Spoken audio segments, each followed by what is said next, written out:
Subscribe my educational creativity channel. Educational creativity চ্যানেলে সকলকে স্বাগত। আজ একটি গুরুত্বপূর্ণ আপডেট নিয়ে আপনাদের সামনে একটি ভিডিওতে।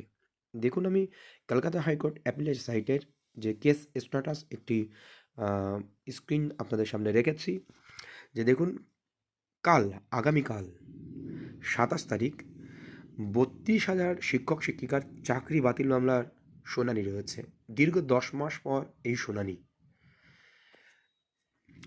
সম্মানীয় বিচারপতি অভিজিৎ গঙ্গোপাধ্যায় সিঙ্গেল বেঞ্চে এটি বাতিল করার পরে সেটা ডিভিশন বেঞ্চ হয়ে সুপ্রিম কোর্ট পৌঁছায়, কিন্তু সুপ্রিম কোর্ট সেই মামলা আবার ডিভিশন বেঞ্চে সিদ্ধান্ত নেওয়ার জন্য ফিরিয়ে দেয়। সেই মামলার দীর্ঘ 10 মাস পর শুনানি।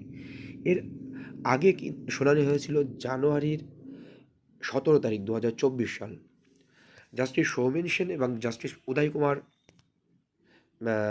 বেঞ্চে। তো আগামীকাল কত নম্বর লিস্টে আছে আর শুনানি হওয়ার সম্ভাবনা আছে সেই সম্পর্কিত বলবো।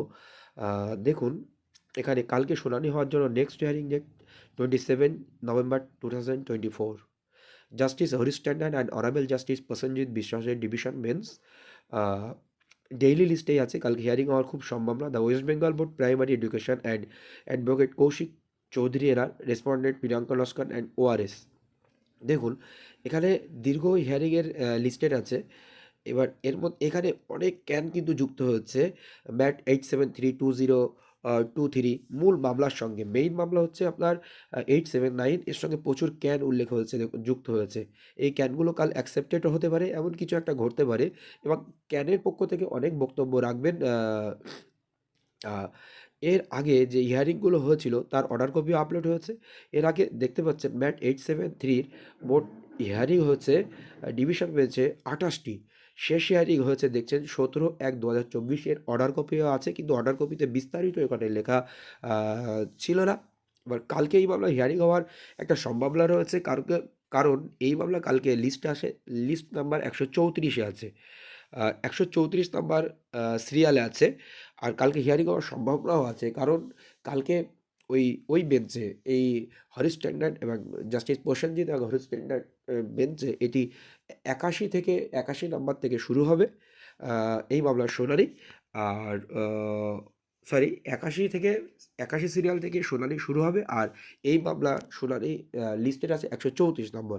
এখন অনেকে গভীর অপেক্ষায় আছেন যে 32,000-এর শিক্ষক শিক্ষা বাতিলের মামলা কবে আবার শুনানি হবে বা কি হতে চলেছে। তো আমরা সবাই চাই যে যারা ন্যায্যভাবে চাকরি পেয়েছে তাদের চাকরি থাকবে, আর যারা অন্যায্যভাবে চাকরি হচ্ছে তাদের চাকরি চলে যাবে। কিন্তু এই ওয়েস্ট বেঙ্গলে কিন্তু এটা সম্ভব নয়। আমার যেটা মনে হয়েছে চাকরি চলে যাওয়াটা, কারণ আমরা দেখেছি যে ডি গ্রুপে সাদা খাতা জমা পড়েছে, এসএসসি সি গ্রুপে সাদা খাতা বা এসএসসি 9, 10, 11, 12 সাদা খাতা প্রকাশিত হয়েছে জনসমক্ষে ওয়েবসাইটে, তাও কিন্তু তাদের চাকরি বাতিল হয়নি, তারা বহাল তবিয়তে চাকরি পাচ্ছে। কিন্তু আমার মনে হয় না এগুলো সবই লোক দেখানো, এটার কোনো কিছু ফয়সালা হবে। এটাই হচ্ছে আপডেট। কালকে এখন দেখা যাক আমরা কি হয় ডিভিশন বেঞ্চে। আপডেটে আপনাদেরকে দেবো, অপেক্ষা করুন। ধন্যবাদ।